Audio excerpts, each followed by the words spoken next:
नमस्कार, स्वागत है आपका जी के शॉर्ट पे। आज हम लोग सिंधु घाटी सभ्यता को पढ़ेंगे, साथ ही उस समय के प्रचलित और समकालीन सभ्यता को भी जानेंगे। यह पूरी डिटेल्स वीडियो है। सिंधु सभ्यता के सारे परीक्षा उपयोगी तथ्य आपको इस वीडियो में मिल जाएंगे, तो इसे पूरा ज़रूर देखें। तो आइए शुरू करते हैं। अगर वीडियो अच्छा लगे तो लाइक और सब्सक्राइब जरूर करिएगा। सिंधु घाटी सभ्यता। सिंधु घाटी सभ्यता को हड़प्पा सभ्यता भी कहते हैं। सर जॉन मार्शल के निर्देश पे राय बहादुर साहनी ने 1921 ईस्वी में हड़प्पा की खुदाई करवाया। सिंधु घाटी सभ्यता भारतीय सभ्यता के विकास का प्राचीनतम काल है। सिंधु सभ्यता की जानकारी चार्ल्स मैसन ने दिया था। सिंधु सभ्यता का सर्वेक्षण जेम्स कनिंघम ने किया। सिंधु सभ्यता का नामकरण जॉन मार्शल ने किया था। सिंधु सभ्यता के आकार त्रिभुजाकार है और यह 13 लाख वर्ग किलोमीटर में फैला हुआ था। यह भारत ही नहीं पूरे विश्व की पहली नगरीय सभ्यता थी। रेडियो कार्बन डेटिंग के अनुसार इस सभ्यता का काल 2350 से लेकर 1750 ईसा पूर्व मानी गई है। अलग अलग विद्वानों के अनुसार निम्न कालखंडों में विभाजित किया गया है। पूर्व हड़प्पा काल, जिसे 3500 से 26 ईसा पूर्व माना गया है। इसमें कोटदीजी, आमरीनाल, सिसवल आदि स्थल आते हैं। दूसरा परिपक्व हड़प्पा काल, जिसका काल 2600 से 1900 ईसा पूर्व माना गया है। इसमें हड़प्पा, मोहनजोदड़ो, चनहुदरो, लोथल, कालीबंगा, बनावली आदि स्थल आते हैं। अगला है उत्तर हड़प्पा काल, जिसका काल 1900 से 1300 ईसा पूर्व माना गया है। इसमें रंगपुर, राखीगढ़ी आदि आता है। अब सिंधु घाटी सभ्यता का विस्तार देख लेते हैं। पूरब में उत्तर प्रदेश में आलमगीरपुर है, जो कि हिंडल नदी के किनारे बसा हुआ था। पश्चिम में सुतकागेडोर, जो कि पाकिस्तान में है, यह दशक नदी के किनारे बसा हुआ है। उत्तर में इमांड है, जो कि कश्मीर में है, यह चिनाब नदी पे बसा हुआ है। दक्षिण में दायमाबाद है, जो महाराष्ट्र में है, और यह पावना नदी पर बसा है। सिंधु घाटी के लोग तांबे में टीन को मिलाकर कांसा बनाता था, इसीलिए इसे कांस्ययुगीन सभ्यता भी कहते हैं। अब सिंधु सभ्यता के प्रमुख स्थल को जान लेते हैं। पहला हड़प्पा। हड़प्पा की खुदाई 1921 ईस्वी में दयाराम साहनी ने किया। यह रावी नदी के तट पर है, जो कि पाकिस्तान के मोंटगोमरी जिलों में स्थित है। अब यहाँ से प्राप्त कुछ वस्तुओं को देख लेते हैं। 6 अन्नागार मिले हैं। 2 कमरे वाले बैरक मिले हैं। यहाँ से प्राप्त मोहर पर 1 सिंह वाले पशु का अंकन था। श्रमिक आवास, RS-37 कब्रिस्तान, स्वस्तिक चिन्ह, मातृदेवी की मूर्ति, कुम्हार की चाक आदि मिला है। मोहनजोदड़ो को मृतकों का टीला भी कहते हैं। सिंधु घाटी सभ्यता का सबसे बड़ा स्थल मोहनजोदड़ो है। इसकी खुदाई 1922 में राखलदास बनर्जी ने किया। यह सिंधु नदी के तट पर बसा है। यह पाकिस्तान के लड़काना जिले में स्थित है। मोहनजोदड़ो का अधिकांश निवासी भूमध्य सागरीय प्रजाति के माने जाते हैं। अब यहाँ से प्राप्त वस्तुओं को देख लेते हैं। यहाँ से मोहर मिला है, जिस पे पुरुष देवता अंकित है। यह पशुपति महादेव हैं। विशाल स्नानागार मिला है, जिसकी लंबाई 11.88 मीटर तथा चौड़ाई 7.01 मीटर और गहराई 2.43 मीटर है। मोहनजोदड़ो की सबसे बड़ी इमारत अन्नागार है। एक अन्य मोहर मिली है, जिस पर कुबड़ वाले बैल की आकृति है। यहाँ से सीप के पैमाने तथा कांसे की नर्तकी की मूर्ति भी मिली है। इसके अतिरिक्त सूती वस्त्र, पुरोहित आवास, घर में कुएं का साक्ष्य और वृषभ मुद्रा भी मिला है। अगला स्थल है कालीबंगा। कालीबंगा का अर्थ काले रंग की चूड़ियाँ होती है। इसकी खुदाई 1953 ईस्वी में बीबी लाल और बीके थापर ने किया था। यह घग्गर नदी के किनारे बसा है, जो कि राजस्थान के हनुमानगढ़ जिला में है। कालीबंगा में जल का निकास प्रणाली का अभाव मिलता है। यहाँ के मकानों में पल्ले वाला दरवाज़ा लगा है। अब यहाँ से प्राप्त वस्तुएं देख लेते हैं। अलंकृत ईंटें, अग्निकुंड, चूड़ी, जुता हुआ खेत और हल मिला है। इसके अतिरिक्त सिंहयुक्त देवता का मुहर मिला है। अगला स्थल है चनहुद्रो। इसकी खुदाई 1931 में गोपाल मजुमदार ने किया था। यह सिंधु नदी के किनारे बसा है जो सिंध प्रांत पाकिस्तान में है। एकमात्र ऐसा शहर है जो दुर्ग रहित है। यह एक औद्योगिक शहर था। चनहुद्रो में सैंधव संस्कृति के बाद झूकड़ और झांगड़ संस्कृति विकसित हुई थी। यहाँ से प्राप्त वस्तुओं को देख लेते हैं। मनके बनाने के कारखाने, लिपस्टिक, पाउडर, काजल और भी श्रृंगार सामग्री मिली हैं। गुड़िया बनाने के कारखाने, एक ईंट पर बिल्ली का पीछा करते हुए कुत्ते के पैरों के निशान मिला है। वक्राकार ईंट व कांस्य की बैलगाड़ी एवं इक्का गाड़ी के अवशेष भी प्राप्त हुए हैं। 2 मछलियों के अंकन वाली मुद्रा भी मिली है। अगला स्थल है लोथल। इसकी खुदाई 1955 एवं 1962 में रंगनाथ राव ने किया। यह भोगवा नदी पर बसा हुआ है जो गुजरात के अहमदाबाद में है। इसे लघु हड़प्पा या लघु मोहनजोदड़ो भी कहा जाता है। यह हड़प्पा कालीन बंदरगाह नगर था। लोथल में चावल उगाने के अवशेष पाए गए हैं। यहाँ के घर के दरवाजे सड़कों की ओर खुलते थे। यहाँ से प्राप्त वस्तुएं वृत्ताकार या चौकोर अग्नि वेदिका मिला है। हाथी के दांत, गोदीवाड़ा मिला है। फारस के मोहर, अन्न पीसने की चक्की, युगल सावधान के साक्ष्य मिले हैं। यहाँ से चित्रित मृदभांड मिला है जिसमें चालाक लोमड़ी का चिन्ह है। घोड़ी की मूर्ति मिली है।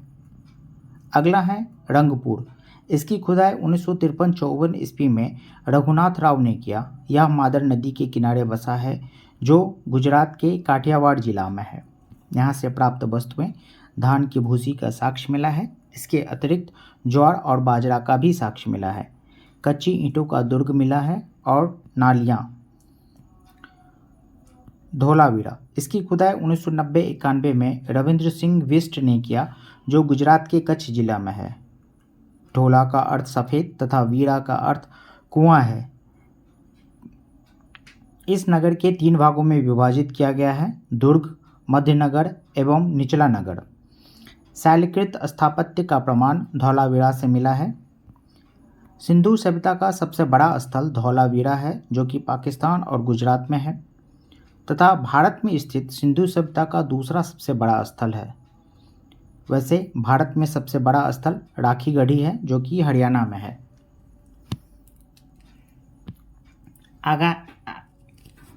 अगला है बनावली। इसकी खुदाई 1974 ईस्वी में रविंद्र सिंह बिष्ट ने किया। यह रंगोली नदी पर बसा है। यह हरियाणा के हिसार जिले में है। यहाँ जल निकासी की व्यवस्था नहीं था जिस कारण घरों में सोख्ता मिलता है। यहाँ की सड़कें टेढ़ी मेढ़ी थी। यहाँ से प्राप्त वस्तुओं को देख लेते हैं। मिट्टी के हल, बैलगाड़ी के पहिए का साक्ष्य, जौ का साक्ष्य आदि मिला है। अगला स्थल है रोपर। इसकी खुदाई 1953-56 में यज्ञदत्त शर्मा ने किया। यह सतलज नदी पर बसा है। यह पंजाब के रोपर जिले में है। अब यहाँ से प्राप्त वस्तुएं मानव के साथ कुत्ते के दफनाने के साक्ष्य मिला है तथा तांबे की कुल्हाड़ी के साक्ष्य मिले हैं। अगला है आलमगीरपुर।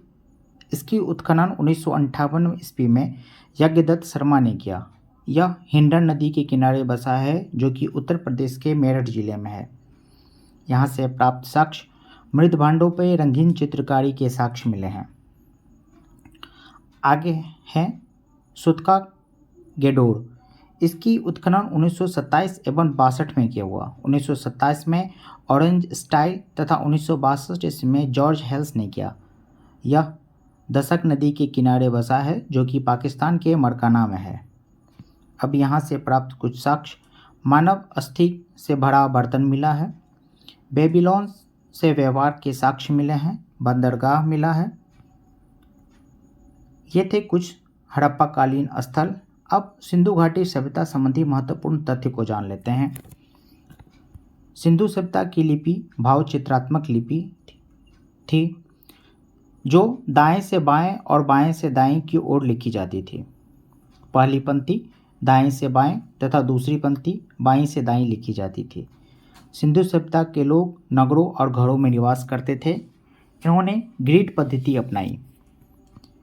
घरों के दरवाजे और खिड़कियां सड़क की ओर न खुलकर घर के पीछे की ओर खुलती थी, जबकि लोथल में यह दरवाजे मुख्य सड़क की ओर खुलती थी। सिंधु घाटी के लोग मिठास के लिए शहद का प्रयोग करते थे। तौल की इकाई संभवतः 16 के अनुपात में थी। यातायात के लिए ये लोग बैलगाड़ी का उपयोग करते थे। मेसोपोटामिया के अभिलेख में वर्णित मेलुहा, दिलमन, माकन शब्द सिंधु सभ्यता से है। सिंधु सभ्यता के लोग धरती को उर्वरता की देवी मानकर उनकी पूजा किया करते थे, क्योंकि एक मूर्ति में स्त्री के गर्भ से निकलता पौधा दिखाया गया है, जिससे पता चलता है कि धरती को उर्वरता की देवी माना जाता था। इसके अतिरिक्त वृक्ष की पूजा और शिव की पूजा का भी प्रचलन था। स्वास्थ्य चिन्ह संभवतः हड़प्पा सभ्यता की देन है। सिंधु घाटी में मंदिर की अवशेष नहीं मिले हैं। मातृदेवी की उपासना सर्वाधिक प्रचलित थी। पशुओं में कुबड़ वाला सांड विशेष पूजनीय था। मनोरंजन के लिए मछली पकड़ना, शिकार करना, पशु पक्षियों को आपस में लड़ाना, पासा खेलना आदि करते थे। यहाँ के लोग सूती एवं ऊनी वस्त्रों का प्रयोग करते थे। यहाँ के लोग काले रंग से डिज़ाइन बनाकर लाल मिट्टी के बर्तन बनाते थे। सिंधु घाटी के लोग तलवार और घोड़े से परिचित नहीं थे। शवों को जलाने एवं दफनाने दोनों पद्धति प्रचलित थी। हड़प्पा में दफनाने तथा मोहनजोदड़ो में जलाने की पद्धति थी। आग में पकी हुई मिट्टी को टेराकोटा कहा जाता था। पिगट ने हड़प्पा एवं मोहनजोदड़ो को विस्तृत साम्राज्य की जुड़वा राजधानी बताया है।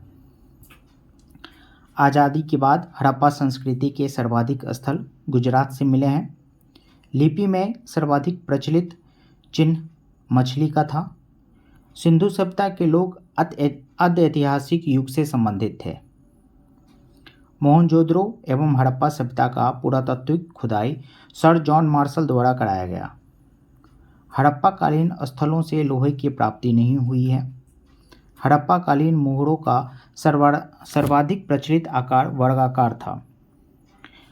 हड़प्पा सभ्यता में चांदी की उपलब्धता का प्राचीनतम साक्ष्य मिला है। हड़प्पा काल की मुद्राओं के निर्माण में सेलखड़ी का उपयोग किया गया है। हड़प्पा सभ्यता में विनिमय का मुख्य माध्यम वस्तु विनिमय प्रणाली था। हड़प्पा कालीन समाज मातृसत्तात्मक था। यहाँ के लोग आभूषण का प्रयोग करते थे। स्त्री और पुरुष दोनों ही आभूषणों के प्रयोग करते थे। हड़प्पा का शासन संभवतः वर्णिक वर्ण के हाथों में था। सिंधु घाटी के लोग मुख्य व्यवसाय पशुपालन, कृषि और उद्योग था। सिंधवासियों का विदेश व्यापार इराक, ईरान, बहरीन और मिस्र से होता था। सिंधवासियों के निवास के अंतर्गत दुर्ग पश्चिम दिशा में, वहीं बस्ती पूर्व दिशा में होता था। अब सिंधु सभ्यता में आयात की जाने वाली धातुओं को देख लेते हैं। सोना कोलार कर्नाटक से करते थे। चांदी मद्रास, फारस और अफगानिस्तान से। टीन अफगानिस्तान से। स्टेटाइट ईरान से। गोमेद सौराष्ट्र गुजरात से। तांबा खेतरी राजस्थान से। संगमरमर राजस्थान से। फिरोजा फारस से। सैलखड़ी राजस्थान से तथा सीसा ईरान से आयात करते थे। अब देख लेते हैं कि हड़प्पा सभ्यता के पतन के कारण विभिन्न विद्वानों ने अलग अलग कारण बताया। अब कौन से विद्वानों ने कौन सा कारण बताया? हेल्स ने भूकंप बताया। व्हीलर ने आर्यों का आक्रमण बताया। कैनेडी ने प्राकृतिक आपदा बताया। गॉर्डन चाइल्ड्स ने विदेशी आक्रमण बताया। स्टाइन व घोष ने जलवायु परिवर्तन बताया। मैके मार्शल और एसआर राव ने भीषण बाढ़ बताया।